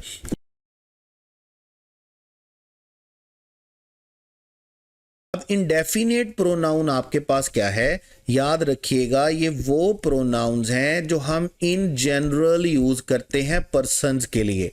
ये हम इन जनरल यूज करते हैं किन के लिए, पर्सन्स के लिए। अब इन जनरल पर्सन्स का मतलब क्या है, जैसे हमारे पास जनरली यूज होने वाले वर्ड्स हैं और ये तीन तरह के होते हैं। एक वो होते हैं जिनको हम हमेशा सिंगुलर ट्रीट करते हैं, एक वो है जिनको हम हमेशा प्लूरल ट्रीट करते हैं, और इनमें से कुछ इस तरह के हैं जो डिपेंड करता है सिचुएशन पर कि वो सिंगुलर है या प्लूरल है। वो सिंगुलर भी हो सकते हैं, प्लूरल भी हो सकते हैं। और ये इंडेफिनिट प्रोनाउन और जर्नली यूज होने वाले वर्ड्स कौन से हैं, हमारे पास वर्ड है anyone, anybody, anything, someone, somebody, something, everyone, everybody, everything, no one, nobody, nothing, each, either, neither, one, another, much, little. ये जितने वर्ड्स आपके पास इन जनरल यूज होते हैं ना, ये सारे के सारे बेटे आपके पास क्या होते हैं, इंडेफिनिट प्रोनाउंस होते हैं। बिल्कुल इसी तरह many, few, several, both, all, any, more, most, some, none. अब ये वर्ड्स जो है ना, ये आपने नाउन्स में भी पढ़े हैं, और ये वर्ड्स आपने नाउन्स में पढ़े थे क्वांटिफायर्स में। आपने कहां पर पढ़े थे, क्वांटिफायर्स में। क्वांटिफायर्स में हमने इनको पढ़ा था, लेकिन याद रखिएगा हम क्वांटिफायर्स इनको तब बोलेंगे जब ये किसी नाउन की तादाद बता रहे होंगे या किसी नाउन की मिकदार बता रहे होंगे, यानी कि जब ये काउंटेबल नाउन के लिए यूज हो रहे होंगे या अनकाउंटेबल नाउन के लिए। जब हम इनको इंडेफिनेट प्रोनाउंस बोल रहे हैं ना, तो इनका मतलब ये पर्सन्स के लिए यूज हो रहे हैं। जैसे देखें हमारे पास वर्ड है मैनी का, तो जब हम बोलते हैं मैनी पीपल, तो एक्चुअल में हमारा सब्जेक्ट मैनी नहीं है, हमारा सब्जेक्ट क्या है, पीपल है, और मैनी उसकी तादाद बता रहा है। यहां पर मैनी क्वांटिफायर है, यहां पर मैनी इंडेफिनेट प्रोनाउन नहीं है। लेकिन अगर मैं बोलूंगा ना मैनी आर कमिंग, अब यहां पर जो मैनी का वर्ड है ये किसके तौर पर यूज हुआ है, डायरेक्ट सब्जेक्ट के तौर पर यूज हुआ है, इसलिए यहां पर मैनी हमारे पास क्वांटिफायर नहीं है, बल्कि हमारे पास क्या है, इंडेफिनेट प्रोनाउन है। तो इंडेफिनेट प्रोनाउन और क्वांटिफायर का डिफरेंस आपको पता होना चाहिए। जब ये क्वांटिटी या नंबर बताने के लिए यूज हो रहे हैं तब ये क्वांटिफायर है, और जब ये डायरेक्टली सब्जेक्ट बताने के लिए यूज हो रहे हैं देन तब हम इनको क्या बोलते हैं बेटे, इंडेफिनेट प्रोनाउन बोलते हैं। और ये बात भी याद रखनी है कि ये तीन तरह के होते हैं। नंबर वन, इनको हम हमेशा सिंगुलर ट्रीट करेंगे, नंबर टू, इनको हम हमेशा प्लूरल ट्रीट करेंगे, और नंबर थ्री में हमारे पास वो इंडेफिनेट प्रोनाउंस हैं जो काउंटेबल, जो सिंगुलर भी हो सकते हैं और प्लूरल भी। अब जरा एग्जांपल्स में इनको देख लेंगे तो आपको हमेशा के लिए याद रह जाएगा। अब जैसे देखें समवन को क्या ट्रीट करना है, सिंगुलर, इसलिए हैज लिखा। नोबडी को हमेशा क्या ट्रीट करना है, सिंगुलर, तो इसलिए हमने फर्स्ट फॉर्म के साथ एस का एडिशन कर दिया। एनीवन, और चूंकि हम उस पे आ जाते हैं मॉडल एक्सिलरी पे, तो मॉडल एक्सिलरी में तो सिंगुलर प्लूरल वाला रोला नहीं होता, इसलिए हमें यहाँ पर कोई रोला नहीं है। उसके बाद देखिएगा वो इंडेफिनेट प्रोनाउन जिनको आपने हमेशा प्लूरल ट्रीट करना है। अब फ्यू को आपने हमेशा प्लूरल ट्रीट करना है, तो हम यहां पर देखेंगे, फिर मैं वही आपको बात बता दूं, लाइक अगर यहां पर लिखा हुआ होता फ्यू स्टूडेंट्स, तो फिर हमारा सब्जेक्ट स्टूडेंट्स होते, फिर हमारा सब्जेक्ट फ्यू ना होता, और ऐसी सूरत में फ्यू स्टूडेंट की चूंकि तादाद बता रहा होता, तो फ्यू को हम क्या बोलते कि ये इस सेंटेंस में क्या है, क्वांटिफायर है। लेकिन यहां पर आप देखेंगे फ्यू के साथ कुछ लिखा नहीं हुआ, फ्यू डायरेक्टली खुद सब्जेक्ट के तौर पर ट्रीट हो रहा है। तो जब खुद सब्जेक्ट के तौर पर ट्रीट हो रहा है तो इसका मतलब हम इसे प्लूरल ट्रीट करेंगे। प्लूरल ट्रीट करेंगे तो आपने याद रखना है कि आपने इसके साथ एस का एडिशन नहीं करना होता सिंगुलर में, इसी प्लूरल में। इसी तरह सेवरल को हमने प्लूरल ट्रीट करना है तो हमने आर लिख दिया, मैनी को हमने प्लूरल ट्रीट करना है तो हमने क्या लिख दिया, वर लिख दिया। इसके बाद हमारे पास वो हैं जो सिंगुलर और प्लूरल दोनों हो सकते हैं। जैसे हम बोलते हैं सम ऑफ द मिल्क, इसको हमने क्या लिख दिया, इज लिख दिया। सम ऑफ द बुक्स हमने क्या लिख दिया, आर लिख दिया। नन ऑफ द क्वेश्चंस हमने क्या लिख दिया, आर लिख दिया। नन ऑफ द मनी हमने क्या लिख दिया, इज लिख दिया। तो साथ आने वाले नाउन पे डिपेंड करता है कि आपने इसको सिंगुलर लिखना है या प्लूरल लिखना है। मोस्ट ऑफ द वर्क को चूंकि हम अनकाउंटेबल ट्रीट करते हैं तो हमने सिंगुलर लिख दिया, और मोस्ट ऑफ द प्लेयर्स हमने क्या लिख दिया, आर लिख दिया, क्योंकि प्लेयर्स हमारे पास क्या है, प्लूरल है। तो ये वो इंडेफिनिट प्रोनाउंस हैं कि हम इनको सिंगुलर या प्लूरल बनाते हैं कॉन्टेक्स्ट के ऊपर। अगर कॉन्टेक्चुअल हिसाब से ये सिंगुलर है तो हम इनको सिंगुलर ट्रीट करते हैं, और अगर ये प्लूरल है तो हम इनको बेटे क्या ट्रीट करेंगे, प्लूरल ट्रीट करेंगे। और लास्ट में हमारे पास है सबसे इंपॉर्टेंट रिलेटिव प्रोनाउन। देखें रिलेटिव प्रोनाउन क्या है कि ये जितने भी WH वाले वर्ड्स हैं ना, जितने भी WH वाले वर्ड्स हैं, इनकी दो ट्रांसलेशंस होती हैं। एक इनकी इंट्रोगेटिव ट्रांसलेशन होती है, एक ये क्वेश्चन पूछने के लिए यूज होते हैं, ठीक है। एक इनकी कौन सी ट्रांसलेशन होती है जिसको हम बोलते हैं रिलेटिव ट्रांसलेशन। रिलेटिव ट्रांसलेशन में ये पॉइंट आउट करने के लिए यूज होते हैं। जैसे देखें, अगर मैं आपसे वैसे पूछता हूं कि बेटे हु की ट्रांसलेशन क्या है, तो डेफिनेटली आप बोलेंगे हु की ट्रांसलेशन है कौन। हुज की ट्रांसलेशन हमारे पास क्या है, हुज की ट्रांसलेशन हमारे पास है किसका, ठीक है। इसी तरह विच की ट्रांसलेशन हमारे पास क्या है, कौन सा। ऐसे चल रहा होता ना हमारे पास इंट्रोगेशन ट्रांसलेशन में। व्हाट की ट्रांसलेशन हमारे पास क्या होती है, क्या। वेयर की ट्रांसलेशन हमारे पास क्या है, कहाँ। इसी तरह हमारे पास व्हेन की ट्रांसलेशन है कब, और वाई की ट्रांसलेशन हमारे पास क्या है, क्यों। और हमारे पास हाउ की ट्रांसलेशन क्या है, कैसे। ये हमारे पास होती है ना, इनको हम क्या बोलते हैं, इंट्रोगेटिव ट्रांसलेशंस बोलते हैं। इंट्रोगेटिव वर्ड्स होते हैं, ये इंट्रोगेटिव प्रोनाउंस है। और वेयर, व्हेन, व्हाई और हाउ आप जानते हैं, मैंने आपको पहले बताया इंट्रोगेटिव एडवर्ब के तौर पर यूज होते हैं। यहां पर भी सेम मामला रहेगा। ये रिलेटिव प्रोनाउंस हैं, वो रिलेटिव एडवर्ब्स हैं, लेकिन मैं पढ़ा इकट्ठा रहा हूं, ठीक है, क्योंकि एक कॉन्सेप्ट है, एक ही बात है, एक ही रूल्स अप्लाई होते हैं, तो आप सारी बात को इकट्ठा समझेंगे। तो WH वर्ड चाहे वो वो रिलेटिव प्रोनाउंस हो या वो रिलेटिव एडवर्ब्स हो, दोनों की दो ट्रांसलेशन है। एक इंट्रोगेटिव ट्रांसलेशन है और एक क्या है, रिलेटिव ट्रांसलेशन है। जैसे मैं आपको एग्जांपल के लिए लिख देता हूं, व्हेन की ट्रांसलेशन क्या होती है, कब, ठीक है। और हु की आप जानते हैं कि हु की ट्रांसलेशन हमारे पास क्या होती है, कौन। अब जरा जो सेंटेंसेस दिए गए हैं इनको पढ़िएगा। मैं इंक का कलर भी चेंज कर रहा हूं ताकि मैं आपको अच्छे से समझा सकूं। आप जरा देखिएगा, the boy who won the race is my cousin. लड़का जिसने रेस जीती है वो मेरा कजन है। अब यहां पर इस सेंटेंस में इस हु की ट्रांसलेशन कौन नहीं है, इस हु की ट्रांसलेशन क्या है, जिसने, या अमूमन ऐसे सेंटेंसेस में हु की ट्रांसलेशन होती है जो। इसी तरह the girl whose brother is a doctor, लड़की जिसका भाई डॉक्टर है। अब यहां पर हुज की ट्रांसलेशन जिसका नहीं है, किसका नहीं है, बल्कि क्या है, जिसका। आप समझ रहे ना ट्रांसलेशन को। The book which I bought you, कौन सी नहीं, the book which I bought you, किताब जोन सी, आई बॉट यस्टरडे, जो मैंने खरीदी थी। इसी तरह she gave me what I needed, she gave me what I needed का मतलब क्या है, she gave me what I needed में वट का मतलब क्या है, मुझे जो चीज की जरूरत थी वो उसने मुझे दे दिया। ऐसे ही है ना हमारे पास। इसी तरह यहां पर आप देखेंगे, this is the house where I was born, ये वो घर है जहां मैं पैदा हुआ। यहां पर वेयर की ट्रांसलेशन कहां नहीं है, बल्कि वेयर की ट्रांसलेशन क्या है, जहां। इसी तरह यहां पर हम बोलेंगे कि I remember the day when we first met, मुझे वो दिन याद है जब हम पहली दफा मिले थे। That is the reason why I called you, यही वजह है जिसके लिए, जिस वजह से मैंने तुम्हें कॉल की। This is how we celebrate Eid, हम कैसे ईद नहीं मनाते, हम ऐसे ईद मनाते हैं। अब आपको यहां पर रिलेटिव ट्रांसलेशन समझ में आ रही होगी। हर वर्ड की दो ट्रांसलेशंस है। व्हेन की ट्रांसलेशन कब नहीं होती, व्हेन की ट्रांसलेशन क्या होती है, जब भी होती है। व्हेन हु की ट्रांसलेशन कौन नहीं होती, हु की ट्रांसलेशन जो भी होती है। इसी तरह वेयर की ट्रांसलेशन सिर्फ कहां नहीं होती, वेयर की ट्रांसलेशन जहां भी होती है, ठीक है। ये हमारे पास क्या है, रिलेटिव प्रोनाउंस। जब हम इनसे पहले नाउन आने वाले नाउन को पॉइंट आउट करते हैं और जब हम टाइम, प्लेस, रीजन और एटीट्यूड की बात करते हैं तो ये हमारे पास क्या होते हैं, रिलेटिव एडवर्ब्स होते हैं। ठीक है, रूल वही है कि इनकी एक इंट्रोगेटिव ट्रांसलेशन होती है और एक इनकी बेटे क्या होती है, रिलेटिव ट्रांसलेशन होती है।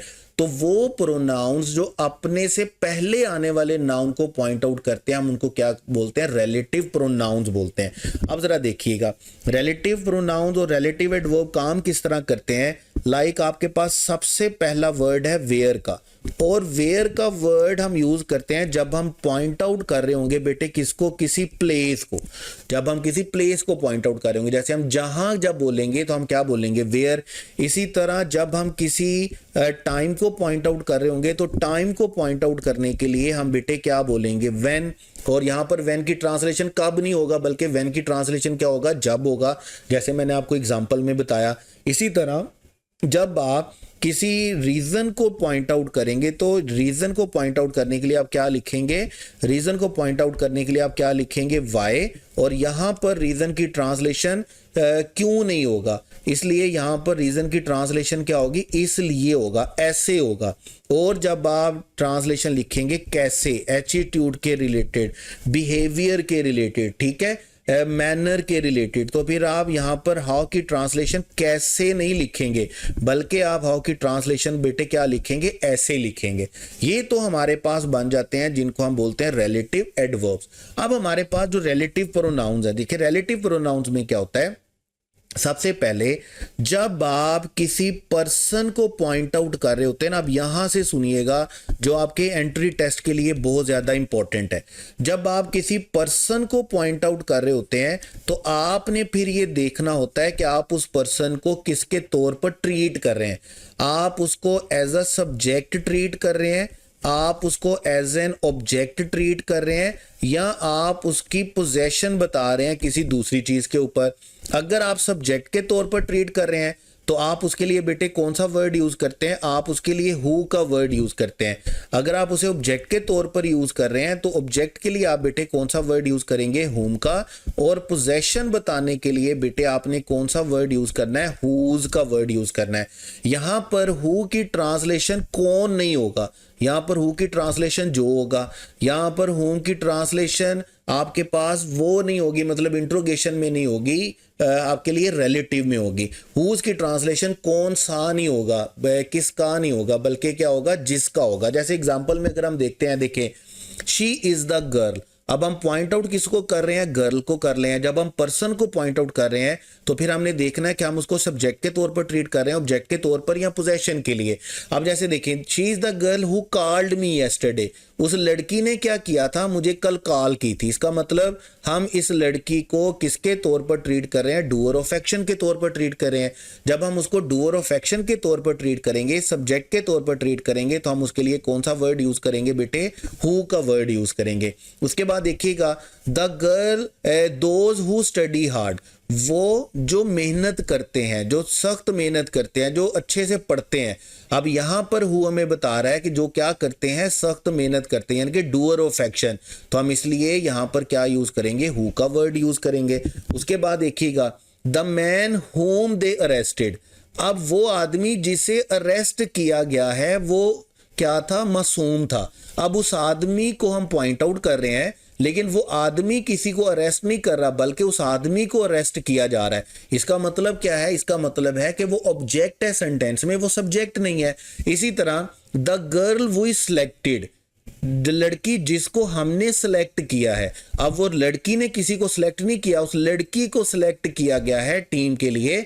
तो यहां पर चूंकि हम अपने मैन को और गर्ल को ऑब्जेक्ट के तौर पर ट्रीट कर रहे हैं, वो डूअर ऑफ एक्शन नहीं है, बल्कि हमारे पास ऑब्जेक्ट ऑफ एक्शन है, तो इसलिए हम उनके लिए कौन सा वर्ड यूज करेंगे, हम उनके लिए होम का वर्ड यूज करेंगे। उसके बाद हमारे पास this is the girl whose result, ये वो लड़की है जिसके रिजल्ट्स ने सबको हैरान कर दिया है। अब किसके रिजल्ट ने हैरान कर दिया, स्टूडेंट के रिजल्ट ने। पर्सन है लेकिन उस पर्सन की पोजेशन बता रहे हैं हम इस रिजल्ट पे। इसी तरह I know the team whose son won the man, I know the man who son won the reward, मैं उस आदमी को जानता हूं जिसके बेटे ने। अब जिसके बेटे के लिए हम क्या यूज करेंगे बेटे, हुज सन यूज करेंगे। तो जब हम किसी भी पर्सन को सब्जेक्ट के तौर पर ट्रीट करेंगे तो हु लिखेंगे, ऑब्जेक्ट के तौर पर ट्रीट करेंगे हुम लिखेंगे, पोजेशन के लिए हम क्या लिखेंगे, हुज लिखेंगे। उसके बाद देखें, जब हम किसी ऑब्जेक्ट को पॉइंट आउट कर रहे होंगे ना, तो ऑब्जेक्ट को पॉइंट आउट करने के लिए हम दो वर्ड्स यूज करते हैं। एक या तो हम यूज करते हैं विच और एक हम यूज करते हैं डैट। ठीक है, वैसे तो अगर आप ग्रामर की अताह गहराइयों में जाएं तो आप यहां पर एसेंशियल नॉन एसेंशियल क्लॉज पढ़ते हैं। ठीक है, लेकिन मैं आपको आसान तरीन तरीका बता देता हूं। देखें, ऑब्जेक्ट के लिए विच यूज होता है और ऑब्जेक्ट के लिए ही डैट यूज होता है। अगर आपके सेंटेंस में कॉमा है और या आपके सेंटेंस में प्रेपोजिशन है, इन दो चीजों के बाद अगर रिलेटिव वर्ड आ रहा है ना किसी ऑब्जेक्ट के लिए अदर देन ह्यूमन बीइंग, तो फिर आपने बेटे कौन सा वर्ड यूज करना है, विच का वर्ड यूज करना है। अदरवाइज आप ह्यूमन बीइंग के अलावा ऑब्जेक्ट के लिए कौन सा वर्ड यूज करेंगे, डैट। जैसे यहां पे देखिएगा, बुक के लिए कौन सा वर्ड यूज किया गया है, डैट।